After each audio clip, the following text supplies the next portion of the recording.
যুদ্ধ না করেই 4 দেশ দখল করে নিয়েছে ইসরায়েল। শুনতে অবিশ্বাস্য মনে হলেও তেল আবিব ঠিক এমন কাণ্ডই ঘটিয়েছে। তেল আবিবের দীর্ঘদিনের স্বপ্ন বৃহত্তর ইসরায়েল রাষ্ট্র প্রতিষ্ঠা।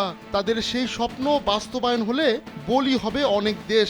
সেই তালিকায় সৌদি আরবের মতো দেশও রয়েছে। এবার নতুন একটি মানচিত্র প্রকাশ করেছে ইসরায়েল।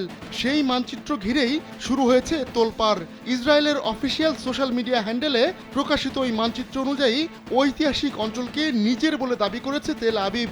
এ ঘটনায় তীব্র নিন্দা জানিয়েছে কাতার। ফিলিস্তিন, জর্ডান, লেবানন ও সিরিয়ার অঞ্চলকে ইসরায়েলের অংশ হিসেবে দাবি করা হয়েছে। এমন মানচিত্র প্রকাশের পর কাতার এটিকে আন্তর্জাতিক আইনের লঙ্ঘন বলে বর্ণনা করেছে। দেশটির পররাষ্ট্র মন্ত্রণালয় বলছে, গাজা উপত্যকায় চলমান যুদ্ধের মধ্যেই এ ধরনের মানচিত্র প্রকাশ এই অঞ্চলের শান্তির সুযোগ বাধাগ্রস্ত করবে।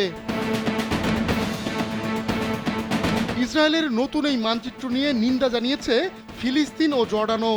2023 সালের মার্চে ইসরায়েলের অর্থমন্ত্রী বেজালেল স্মোটরিচ প্যারিসে একটি অনুষ্ঠানে গ্রেটার ইসরায়েলের একটি মানচিত্রের পাশে দাঁড়িয়ে বক্তব্য রাখেন।